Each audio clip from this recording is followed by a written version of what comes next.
Gentlemen. Right, now it is time for the ugly audience questions. And the questions are ugly. It's not you, it's the questions that are ugly. Now, as I said before, I spoke to several of you, some of the people who are here, and I've got some questions that have been inspired by that. These guys have been busily writing jokes during the interval. First question, I won't be watching the Olympics because... Okay, I won't be watching the Olympics because if I wanted to watch a load of non-events, I'd go to my nephew's sports day.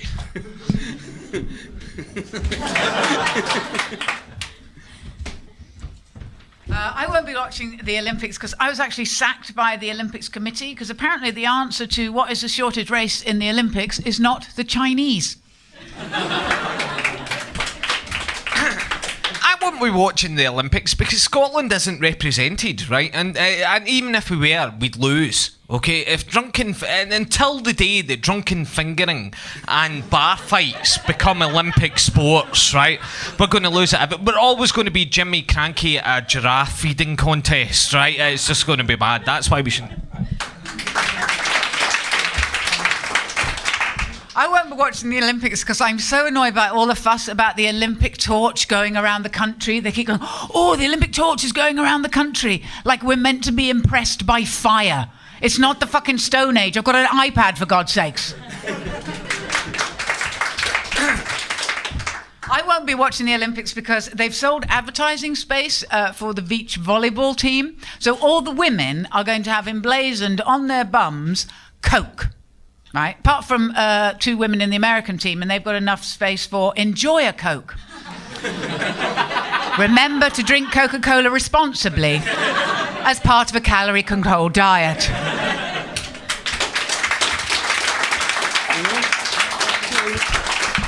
I won't be watching the Olympics because I don't want to see the terrorist attack. Because they keep talking about how the Olympics is ripe for a terrorist attack. We're going to up the security because they're definitely going to attack on the Olympics. We spend a lot of money on the security because there will be a terrorist attack on the Olympics. And you just mentioned poor Al-Qaeda, there's only about 2 of them left now, isn't there? And they're going, well, we really can't do anything. Well, we'll have to. They're expecting us. It'd be rude not to. Yeah. Okay, next question. And the next question is, I would never cheat on my partner because... And Richard, do you want to start us off on this one?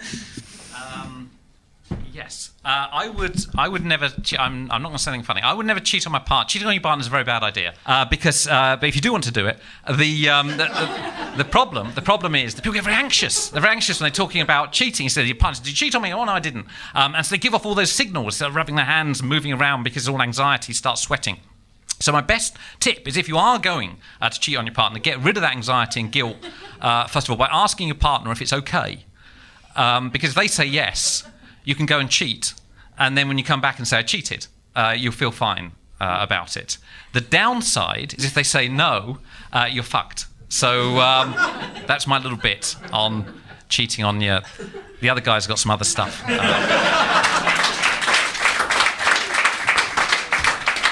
I would never cheat my partner because she would know, right? She knows when I put my feet in the couch when she's out, right? She's able to... I've seriously considered the idea that she's learned to communicate with animals and is now buying information off my cats as to what I do during the day. Do you know what I mean? Meow, meow, yeah, he was watching porn today. That'll be £50, please. Meow, meow. I would never cheat on my partner, although I have thought about it, right? And I don't know if anyone else who's been in a long-term relationship has thought about it. And you know, you have that little fantasy, you go, oh, what would it be like to be single, have an affair? And then you go, oh, fucking exhausting, I'd rather be unhappy. Isn't it? It's the idea of thinking, oh my God, having to meet someone new, tell them all about myself all over again. I can't be fucked with it. I could never cheat on my partners because they all know about each other and they're aware of the current squad rotation system.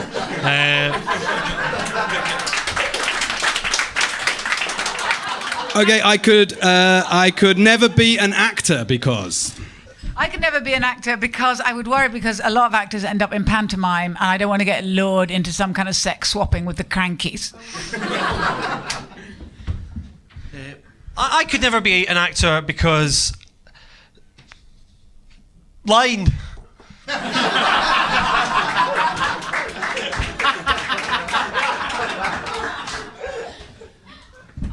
be an actor because there's too many actors that I want to punch in the face.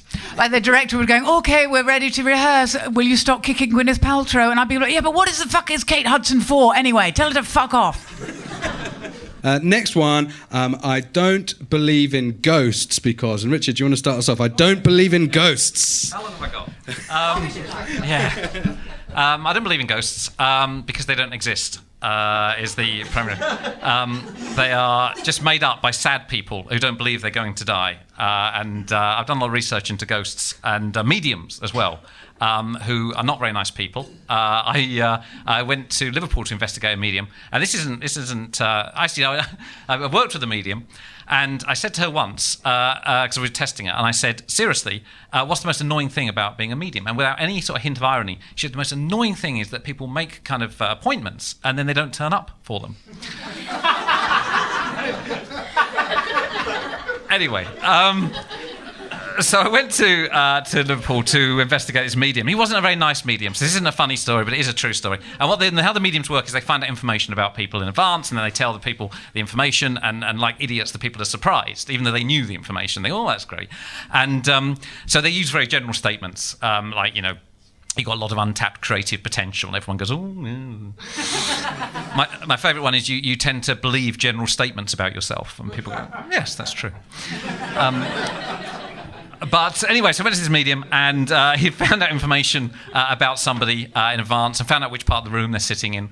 And they said, I'm getting an impression here of a double suicide. A terrible thing. And this woman stood up, and she got the microphone, she was in tears. And she said, yeah, my husband and my son both committed suicide. And he went, not you, love, someone over here. And I thought, oh, that's harsh, isn't it? And fun enough, it's interesting you laughed at it, you bastards. I'm going to go and sit down now. Thank you.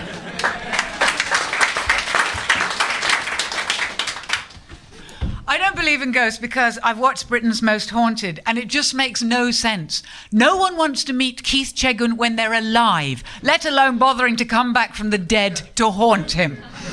It just makes no sense. And they'll go, oh, you can go and meet this bloke who used to be in Blue. And you'd be like, look, I'm sitting with Jim Morrison having red wine. I'm not going to meet the bloke from Blue. I don't believe in ghosts because ghosts are always from a bygone era, right? You never get a medium going, I'm hearing a voice, it's a young female, she's wearing a tracksuit, she's saying something about bling. Her name is Kelly Marie, and she's saying something about Sky Plus. Did you record Hollyoaks? Is that? Next one, we've just got a couple more of these. If I was going to sell a body part, I would sell what? Jeremy Clarkson's head. Oh, it has to be your own body part. All right. If I was going to sell a body part, it would be my left eye, because it's not a patch on the right one.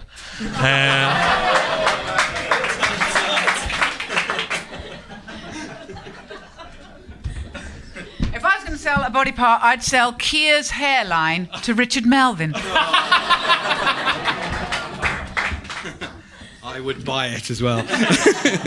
Okay, last one. This is the very last question. It is Burns Night coming up tomorrow. So who would be a better Scottish national figure than Rabbie Burns? Who's going to start us off? Graham. A better Scottish national figure than Rabbie Burns would have to be Sean Connery, because his patriotic zeal drives the man to do anything he can for the country apart from living it. I really don't know because I barely know who Burns is. But, to be honest, but I was thinking there was a Scottish national figure. It should be a Radio 2's Ken Bruce. His lovely voice has given more pleasure to middle-aged women than the rampant rabbit. That's it. Let's give them all a round of applause, ladies and gentlemen.